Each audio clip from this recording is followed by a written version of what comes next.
സമൂഹത്തിന് 3 കാറ്റഗറി ആളുകളുണ്ട്. 3 കാറ്റഗറി ആളുകളെ തിരിക്കാം നമുക്ക്. ഒന്ന് ഇംപ്ലിമെൻറ്റിംഗ് ടീം. ഇംപ്ലിമെൻ്റ് വെച്ചാൽ കാര്യങ്ങൾ ചെയ്യുന്ന ആളുകൾ.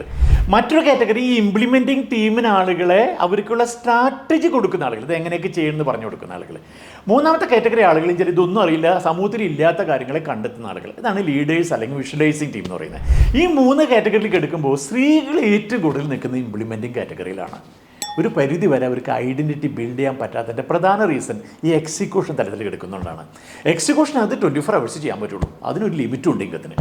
ഇവിടെ വരണമെങ്കിൽ, ഒരു ചേഞ്ച് വരണമെങ്കിൽ, ഒരു ഐഡൻറ്റിറ്റി ബിൽഡ് ആവണമെങ്കിൽ, സ്ത്രീകൾക്കൊരു ഐഡൻറ്റിറ്റി ബിൽഡ് ആവണമെങ്കിൽ ചെയ്യേണ്ട കാര്യം അവർ അഡീഷണൽ സ്കില്ലായിട്ടുള്ള സ്ട്രാറ്റജിയിലേക്കും അഡീഷണൽ സ്കില്ലായിട്ടുള്ള ലീഡർഷിപ്പിലേക്കും വരണം. അപ്പോൾ കൂടുതൽ പേരെ നയിക്കാനും കൂടുതൽ ആശയങ്ങൾ പറഞ്ഞു കൊടുക്കാനുള്ള കഴിവുകൾ അവർ ആഡ് ചെയ്യുകയാണെങ്കിൽ സമൂഹത്തിന് ഏറ്റവും കൂടുതൽ ഐഡൻറ്റിറ്റി ബിൽഡ് ചെയ്യാൻ പറ്റുന്ന ആളുകൾ ജെൻഡർ സ്ത്രീകളായിട്ട് മാറുകയും